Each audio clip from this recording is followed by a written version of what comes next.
Bonjour à vous les amis des chiens, bienvenue sur notre chaîne audio podcast Canicurieux du Centre Canin Éduxtucieux, exclusivement dédié au service du chien. Ici et au fil des semaines, nous répondons tous les lundis à 6h à vos questions posées sur nos réseaux, que ce soit sur Facebook, sur Instagram, à Neji-the-lazy-sam, Neji the Lazy Sam d'Éduxtucieux, sur notre chaîne aussi YouTube, qui est une chaîne à la demande avec la télé des chiens composée par des vidéos sur les mêmes thématiques, donc sur le monde canin qui oscille entre séries sur l'alimentation canine, conseils de toiletteurs, mais aussi conseils éducatifs et comportementaux gratuits, des jeux tutos bricots et astuces pour jouer avec votre chien, des produits canins phares à découvrir, des infos sur l'élevage canin, des promos événementiels et des voyages, des vidéos historiques, anecdotiques et des conseils vétérinaires et de bons soins, puis nous passons aussi à travers les sports canins bien sûr, et enfin menons des interviews diverses et variées disponibles sur des découvertes de protagonistes et de professionnels clés du monde canin. Si ces podcasts vous intéressent et que vous les appréciez, n'hésitez pas à vous abonner s'il vous plaît et à nous mettre des petites étoiles afin que nous puissions plus régulièrement vous offrir du contenu et bien sûr poursuivre cette chaîne pour nous soutenir. Bonjour à vous tous les passionnés de chiens et bienvenue dans notre podcast du jour qui est l'influence de l'environnement sur l'éducation canine. Je suis Mélanie, si vous ne me connaissez pas déjà bien sûr, éducatrice et comportementaliste canin et je suis ravie de vous accueillir aujourd'hui pour explorer un sujet qui concerne tous les amoureux des chiens. Dans cet épisode, nous allons plonger dans le monde fascinant de l'éducation canine de nouveau et nous concentrer sur un aspect souvent sous-estimé qui est cette influence de l'environnement sur le comportement et l'apprentissage de nos fidèles amis à quatre pattes. Nous allons d'ailleurs découvrir comment les différents environnements dans lesquels nos chiens évoluent peuvent façonner leur comportement, leurs compétences et leur bien-être en général. Et oui, sachez que c'est important. L'éducation canine ne se limite pas aux cours d'obéissance sur le terrain ou ailleurs, bien au contraire. Elle englobe tout ce que votre chien vit au quotidien, ce qu'il expérimente, que ce soit à la maison, dans le quartier, lors des promenades ou dans votre environnement. Comprendre comment l'environnement influence votre chien peut vous aider à mieux comprendre votre compagnon et son comportement, mais aussi orienter des axes de travail et de modification du quotidien si nécessaire. Je vous donne un exemple pour que vous compreniez bien l'objectif de ce podcast encore mieux pour la suite. Un chien est réactif aux avions. On constate que tous les matins, quand le maître va le promener et qu'un avion passe à côté de chez lui, puisqu'il y a une piste, le maître a le même réflexe, c'est-à-dire essayer de ramener son chien avant qu'il ne tire ou ne déclenche en tendant sa laisse et en mettant, boum, un à-coup.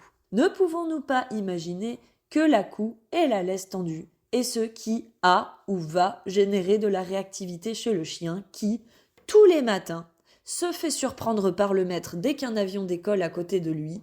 Et bien sûr, comme le maître habite à côté de l'aéroport, cela ne va pas du tout aider les choses, puisque tous les jours, il va renforcer cette bonne vieille habitude qui s'est installée, bien ancrée dans le quotidien et la conscience du chien. C'est-à-dire que les avions sont potentiellement dangereux. Et oui, puisque le maître le dit, même s'il ne le sait pas vraiment, en tendant la laisse et en mettant un à-coup chaque fois qu'un avion passe. Donc ici, nous avions deux facteurs environnementaux, vous l'avez compris, l'aérodrome qui est juste à côté de la maison du propriétaire et qui va bien évidemment forcément être un facteur dans son environnement et son quotidien puisque chaque jour des avions y décollent, et le facteur des habitudes du maître qui sont de mauvaises habitudes, soit tendre la laisse et mettre un à-coup.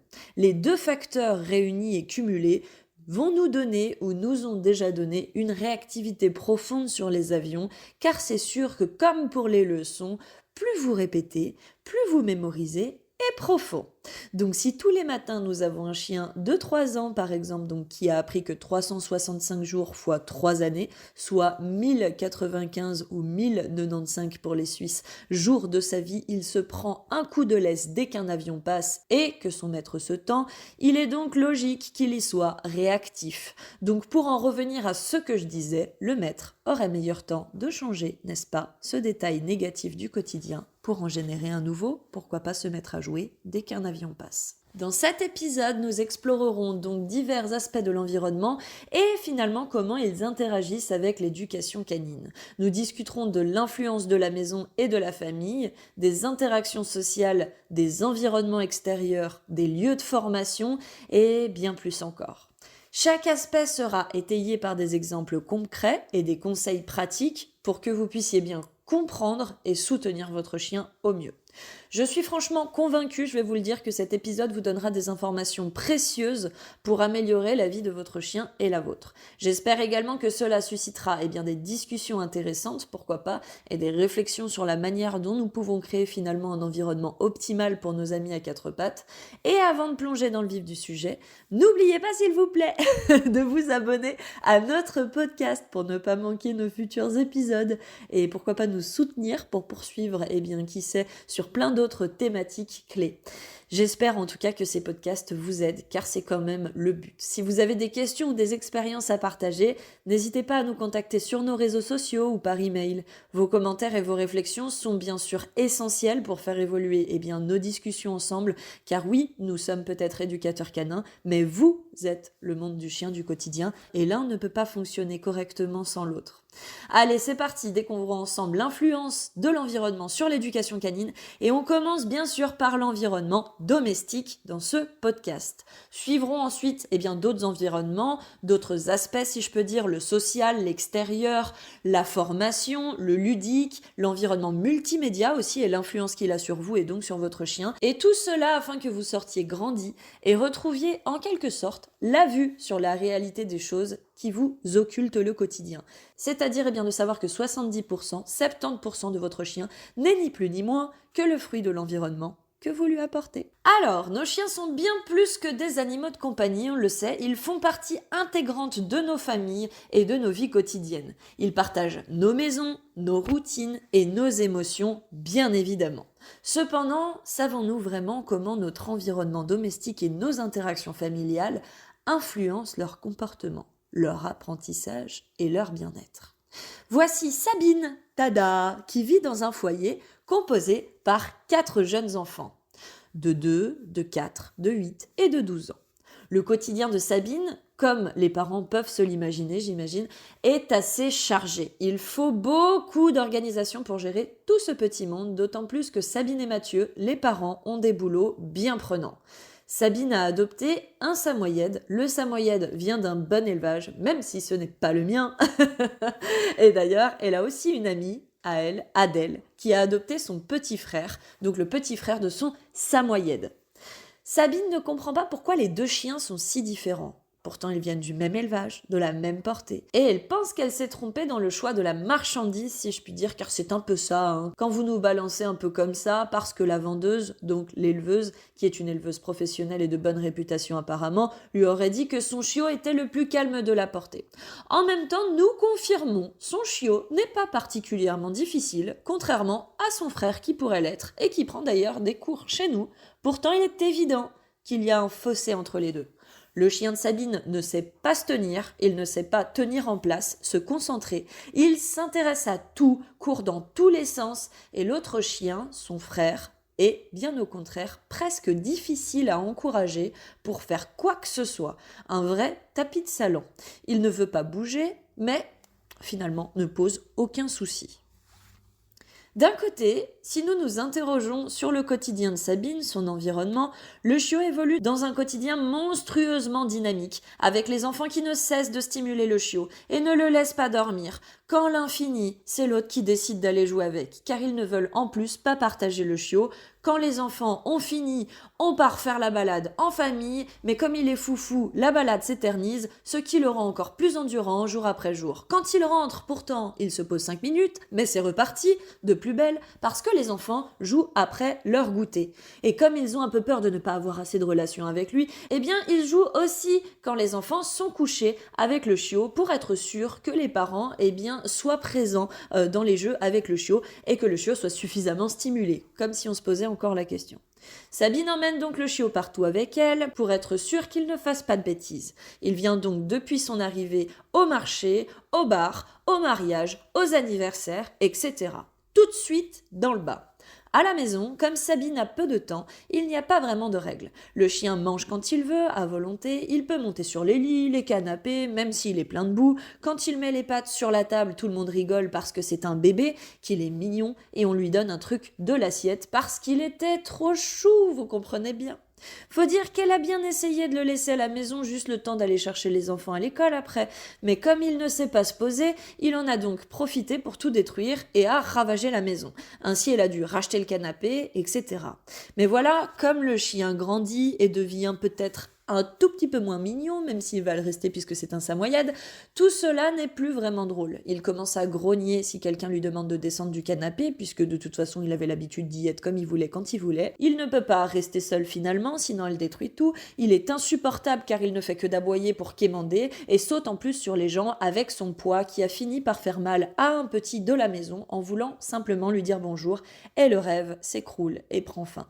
Par contre, si on se concentre sur Adèle, qui a son frère, qui était normalement moins calme à la base que le chiot de Sabine à la base, Adèle, eh bien, elle vit avec son compagnon Gérard. Ils font une balade de santé la journée de 1 heure, à plus éventuellement le week-end. Ce sont des amoureux de la nature, Adèle a déjà eu des chiens, donc elle a mis quelques petites règles à la maison pour que tout le monde puisse y trouver son confort. Le confort, c'est important. Le chien a un panier bien confortable. Il a le droit de monter sur le canapé ou le lit s'il le décide et le lui demande et en aucun cas ailleurs. Adèle est une personne calme qui se lève et prend son petit déjeuner calmement avec son journal. Elle appelle après la promeneuse du chien, qui est une jeune du village qui cherche à se faire un peu d'argent de poche, pour organiser la balade du matin, car elle laisse parfois son chien à la maison. Et puis elle revient le midi et va prendre le temps de faire sa petite sieste après manger, après avoir papouillé son chien ou après l'avoir brossé, parce que des poils, il y en a un petit paquet. C'est un peu une thérapie entre tous les deux, un moment de bien-être. Quand elle se réveille de sa sieste, soit elle va promener le chien, soit c'est son copain qui le fait en fonction du planning. Et ils repartent tous les deux au travail. Quand ils rentrent en suivant, l'un et l'autre sortent pour le pipi-caca bien sûr, et chacun vague à ses occupations. Adèle fait de la peinture ou du yoga, son copain bricole dans le jardin, sa voiture ou regarde Netflix. Ils sont très casaniers.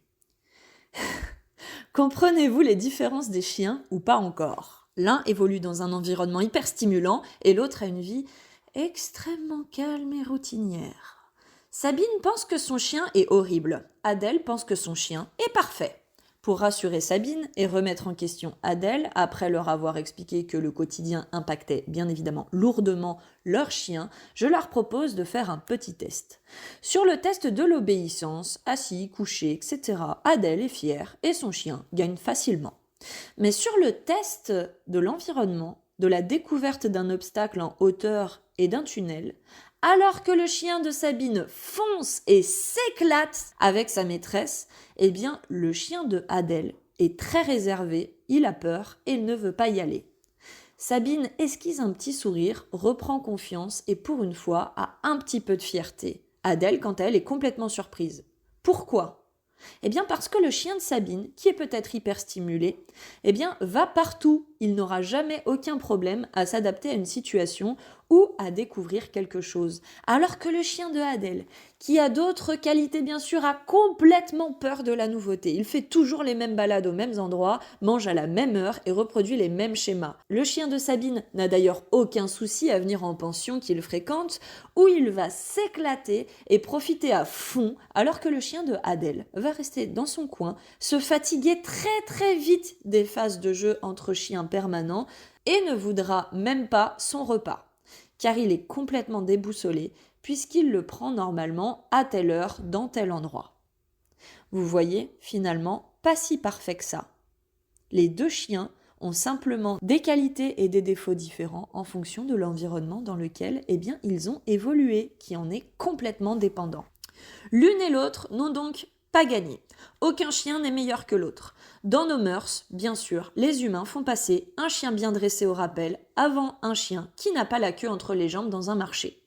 Pourtant, le comportement est tellement important, plus important à la base que le dressage, même si le dressage ne doit bien évidemment pas être négligé et que Sabine a complètement abusé, on va le dire, et va devoir rattraper ça. Adèle, qui est pourtant parfaite, ou quasiment finalement, a oublié une chose, stimuler son chien et le surprendre, c'est aussi important. Sinon, en cas d'urgence, le chien va avoir beaucoup de mal à s'adapter à une nouvelle situation. L'une doit aménager son quotidien pour le rendre plus calme, plus organisé et moins stressant, et l'autre doit accepter de partir à l'aventure et sortir de sa routine. Sans parler de dressage, le quotidien affecte à ce moment précis 70%, 70% de leurs problématiques. Est-ce que vous comprenez ? Donc le quotidien impacte forcément le chien. On dit que vous avez 20% de génétique, 10% de faute à pas de chance. Par exemple, si votre chien se fait agresser et que vous ne l'aviez bien sûr pas prévu, cela va affecter le comportement. Et un 70% d'environnement. Voilà pourquoi vous devez bien comprendre que ce podcast est très important. Très souvent, vous trouverez des réponses à vos problèmes juste en analysant votre quotidien et en vous mettant à la place de votre chien qui le vit pour mieux le comprendre et le diriger vers des solutions adéquates. Toujours dans la même thématique, nous allons désormais nous intéresser aux interactions avec la famille cette fois-ci. Si vous avez déjà partagé votre vie avec un chien, vous savez déjà à quel point cette relation est spéciale. Nos chiens ne sont pas seulement des animaux de compagnie, ce sont des membres à part entière de nos familles. Ils partagent nos maisons, nos moments heureux et parfois aussi nos petits désagréments. Mais avez-vous déjà réfléchi à l'impact des interactions des membres du foyer et du chien dans son éducation ? En effet, et si vous ne le saviez pas encore, les interactions familiales peuvent jouer un rôle déterminant dans le comportement, le bien-être et l'apprentissage de votre chien. Chaque foyer est unique. Ça, vous venez, j'espère en tout cas, de le comprendre si vous ne le saviez pas avant. Tout comme chaque chien. Les routines familiales, les règles de la maison, les interactions avec les membres de la famille, tout cela contribue à façonner la personnalité de votre compagnon canin, comme vous commencez gentiment à le comprendre. Ce que vous faites au quotidien, la manière dont vous gérez son espace, à la façon dont vous réagissez à ses comportements, tout cela compte et pèse très lourd dans la balance. Nous allons donc nous plonger un moment dans les subtilités de cet impact et plus spécifiquement entre les relations membres-chiens du foyer. Comme vous le savez sûrement déjà, chaque moment passé avec votre chien peut être une occasion d'apprentissage, de renforcement des liens et de développement de son comportement. L'éducation canine ne se limite pas à une salle de classe ou à un parc. Elle se déroule également dans le cadre familial. Voilà notamment pourquoi nous avons mis en place une formation en ligne disponible sur notre site pour accompagner les familles. On me dit souvent en première consultation que le chien n'a qu'un maître. C'est vrai. Mais cela ne vous concerne pas spécialement. À la police ou en sécurité, oui, le chien n'a qu'un maître et on y veille scrupuleusement afin que cet apprentissage soit rapide surtout. On veut de la rapidité. Ainsi, le chien ne va finalement s'appliquer qu'à apprendre et décrypter le fonctionnement d'un seul individu, d'un seul être humain qui sera son référent durant tout le travail. Cela évite, si vous voulez, de perdre du temps à s'adapter à plusieurs personnes parce que nous avons tous un fonctionnement différent et une communication différente.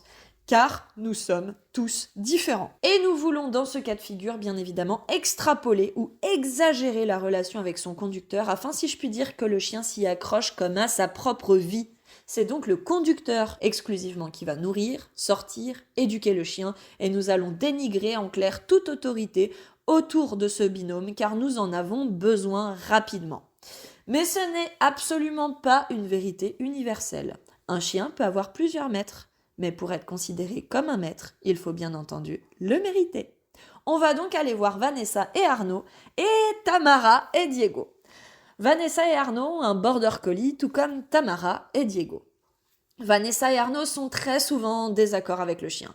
Le chien craint un peu Arnaud, car il est imposant, et estime qu'il n'a pas besoin de cours pour se faire entendre. Vanessa, quant à elle, lorsqu'elle est arrivée, n'avait absolument aucun lien avec sa chienne, au contraire. La personnalité de Arnaud, qui est au passage une personne très gentille, est cependant tellement lourde que Vanessa ne dit jamais rien. Elle se cache un peu aussi et ça l'arrange toujours derrière Arnaud. Ainsi, si elle demande un assis à sa chienne et que la chienne ne s'exécute pas, eh bien Arnaud arrive à la rescousse pensant aider Vanessa et va hausser le ton et dire à son tour « assis » à la chienne qui va s'exécuter immédiatement. Il va donc prendre la friandise qui était dans les mains de Vanessa et la lui donner. Humainement, Arnaud pense qu'il a aidé Vanessa, c'est vrai. Finalement, on a eu le assis. Mais caninement, Vanessa s'est complètement fait piétiner par Arnaud vis-à-vis des yeux de sa chienne. Et donc, c'est Arnaud qu'il faut écouter finalement, car c'est lui qui a le dernier mot. Vous comprenez ? Attention aux fausses bonnes idées. Pourtant, et je le rappelle, Arnaud est un gros nounours. C'est même lui qui a payé des cours à Vanessa, car il en a marre que la chienne se foute de sa gueule. Les deux aiment beaucoup, beaucoup, beaucoup leur chienne d'ailleurs. Vanessa a donc pris 10 cours pour se remettre à niveau, et pendant ces 10 cours, elle a appris des interactions avec sa chienne, à partager des moments de jeu et de complicité, à exploiter des talents propres à sa race, qu'elle met d'ailleurs à son profit à la ferme familiale, et pendant 9 cours, eh bien, c'est Vanessa qui est venue seule et a emmené sa chienne s'éclater en cours d'éducation et de sport. Je n'ai jamais vu Arnaud. Donc Vanessa a appris à orchestrer communication, alimentation, jeu, caresses, liberté et amis pour gérer les besoins et prendre de la valeur aux yeux de sa chienne. À la première consultation, je dis toujours que toute la famille est la bienvenue au terrain pour les cours. Mais Arnaud n'est venu qu'à la 9e et dernière séance. Il m'a dit qu'il était scotché par les progrès de sa femme et de sa chienne, mais que désormais, il y avait un petit problème. Le problème est que son autorité naturelle seule n'est plus à niveau et que désormais, c'est plus sa femme et bien que la chienne écoute. Oui, loulou. Si vous n'avez pas compris pourquoi, je vous le dis directement et clairement sans détournement, eh bien le maître ou les maîtres du chien sont ceux qui interviennent dans son développement pour découvrir de nouvelles choses, dans son éducation, dans les jeux, dans l'alimentation et les besoins à combler, etc. C'est simple, plus vous cochez de cases, plus vous cumulez des points de fidélité, comme à Carrefour. Arnaud n'avait pas tout ça. La chienne est juste sensible à sa voix et à son gabarit, mais elle ne se sent cependant pas plus accompagnée ou guidée, ou même juste plus en sécurité finalement avec lui. Étonnamment, avec Vanessa, maintenant, oui, et cela n'a rien à voir avec le poids ou la taille ou le timbre de voix, mais bien avec le travail et l'investissement. Maintenant, je vais vous parler de Tamara et de Diego qui sont venus à la première consultation et aussi à l'époque. Durant la première consultation, il apparaissait évident que la relation de Tamara avec sa chienne était plus développée que celle de Diego avec sa chienne. Pourtant, de nouveau, ils étaient tous les deux présents pour elle à la première consultation. Tamara m'a fait penser, la première fois d'ailleurs que je l'ai vue, à, vous savez, ces maîtresses un peu passionnées du chien. Elle ressemblait à une compétitrice de sport canin qui n'en faisait pas. Et Diego, lui, c'était plutôt le papa poule qui adore sa chienne démesurément et veut bien évidemment qu'elle soit heureuse. Peut-être trop, presque trop gentil. Et il est là pour les câlins, etc. Mais pas vraiment là où il faut, quand il faut. Dans la relation Tamara avait clairement l'ascendant et je pense que c'est elle qui a peut-être appris quelques interactions en plus au début. Donc je me suis mise clairement sur Diego et sur sa chienne. Tamara par contre est bien évidemment venue en cours, mais elle a été d'un soutien et d'une patience angélique. Bravo Tamara si tu nous écoutes. Elle s'est mise en retrait pendant les premiers cours pour laisser de la place à son copain Diego et a assisté à presque tous les cours, pour ne pas dire tous, pour être mise au courant de ce qu'il se passait, de ce qu'il fallait faire et ne pas faire l'inverse de ce qui était demandé. Elle a soutenu Diego vers une meilleure relation avec sa chienne en lui laissant finalement un peu de place d'exister. Et après, en cours de programme et encore aujourd'hui, les deux maîtres prennent du plaisir sur des cours de sport et on les voit régulièrement switcher en cours de séance d'une thématique à une autre ou prendre la conduite d'une séance à une autre avec leur chienne à leur tour. Aujourd'hui, je peux vous dire, Diego est au niveau de Tamara, même si ce niveau, vous savez, n'est jamais parfaitement égalisé pour tout, car il dépend aussi de tous les facteurs d'investissement que j'ai cités précédemment. Si j'arrête de m'occuper de mes chiens par exemple et les dénigre, ils iront probablement vers une autre personne qui les nourrit, joue avec eux, les promène et leur apprend de nouvelles choses.